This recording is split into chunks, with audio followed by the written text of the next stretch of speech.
უგულცა მართვის დაწყებას ერთმა გააძლიეროს ჩვენი მართლმორწმუნე ადამიანები, რომლებსაც უყვართ ღმერთი და ცდილობენ, რომ ეკლესიურად იცხოვრონ. მართვის დაწყებას ადამიანები ერთმანეთს ულოცავ, ნამდვილად მისალოცია, თუ კი ამას ადამიანი სწორად შეხედავს, ეს ძალიან მნიშვნელოვანია, რომ მართვას იცავდეს და მართვის მადლს რომ შეიძინოს ადამიანი იქნება რაშიც არის საქმე, ვიცით რომ პირველი ადამიანები ადამ და ევა სწორედ მარხვის დარღვევის გამო დაეცნენ და განიდევდნენ შემდგომში უკვე 60-დანაც და ჩვენ სწორედაც მარხვით უნდა დავიბრუნოთ 60. სახარება მოისმინეთ მათე სახარებიდან ადგილი დღეს მათე მახარებლის ხსენების დღეც არის და გილოცავთ შეგვეწევს ყველას წმინდა მოციქულისა და მახარებლის ლოცვა ეუხებოძინა შეხვისა წმინდა ნაწილიც გაქვს მისი აღმოჩენილი და წერის ზიანების შემდეგ შეგვიძლია წმინდა ნაწილებს სახარებას მისმენთ ესეთი სიტყვები იყო რომ ჯანმრთელებს არ ჭირდება ჯანმრთელებისთვის კი არ მოვედი ავადმყოფებისთვის მოვედი ფალენასეები ფარისევლებს ამოფალი არის მკურნალი უფალი არის ექიმი და ავადმყოფები თითოეული ადამიანი თითოეული ჩვენგანი რომლებიც მოწოდებული ვართ სინანულისათვის როდესაც ივანე ნათლისმცემელი გადაგებდა სინანულს გადაგებდა შეინანეთ რამეთ მოახლოვდა ცალკე სასუქებელი და უკვე მაცხოვარი ჩემზე როდესაც ივანე ნათლისმცემელს თავს მოყვეთავენ სწორედ ამ სიტყვებს უმეორდა ყველა ადამიანს შეინანეთ რამეთ მოახლოვებულად ცალკე სასუქებელი აი სინანული თავის თავში შეიცავს მარხვის დაცვასაც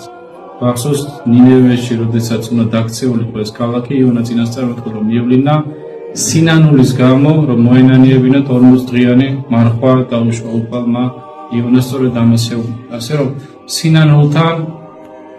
ძალიან დიდი ესეთი კავშირი აქვს მარხვის დაცვასაც და სულიერ კურნალობას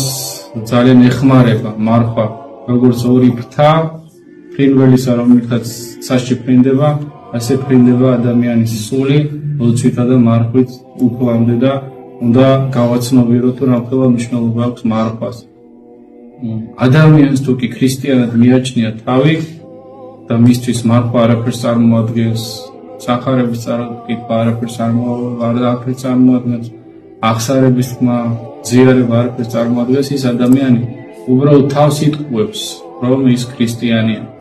და ეს ყველაფერი რა თქმა უნდა მოეკითხება თითოეულ ადამიანს რატო იმიტომ რომ როდესაც მართლმადიდებლებად მოვინათლეთ პირობა გვაქვს დადებული უფლის წინაშე რომ შევუდგებით ქრისტეს თითოეულ მონათლულ ადამიანს ასევე შერს შემთხვევაში როდესაც ადამიანებს ვნათლავთ ნათლიებსაც ამას შევახსენებთ ხოლმე რომ იმეორებენ ნათლიები იმით რომ ამაყობენ რომ 7 ნათლული ყავს 27 ნათლული ყავს სიამაყეზე მეტად პასუხისმგებლობაზე უნდა დაფიქრდნენ რომ ღვთის წინაშე ჯერ როდესაც მოინათლნენ და შემდეგ უკვე როდესაც ამ ბავშვებს ნათლავდნენ ასეთ სიტყვებს იმეორებდნენ საკურთხევლის წინ რომ შევუდგები ქრისტეს ანუ ღმერთს პირობას უდევდნენ რომ შევუდგები ქრისტეს და თუ კი ამ პირობას რა თქმა უნდა არ შეასრულებენ რაც შეიცავს ამ ყველაფერს რაზეც ვსაუბრობთ მარხვას, ლოცვას, აღსარებას, ზიარებას რა თქმა უნდა თითოეულ მათგანს კაცად მოეკითხება რადგან უფალი არავის არ ძალადობს თვითონ ადამიანმა დაუდო პირობა და არ შეასრულა თუ კი ამის გამო დაისჯება ღმერთი არაფერ შუაში არ იქნება ადამიანის ბრალი იქნება ეს ყველაფერი ღმერთმა დაგლოცოთ ღმერთმა გაგვაძლიეროთ მშვიდობიანი მარხვა მოგცეს ჩვენს მრევლს უთხოვე რომ მარხვის პერიოდში კანონი წაიკითხოს სალმონიდან ერთი კანონი ერთი თავის ახარება დილას საღამოს ლოცვით ეს ხომ არის მინიმალური რა თქმა უნდა მეტის წაკითხვა რა თქმა უნდა უკეთესი მინიმალური მაინც შეასრულოს, ეს დაგლოცო და მართლა გაგაძლიერო. თქვენ თარას არ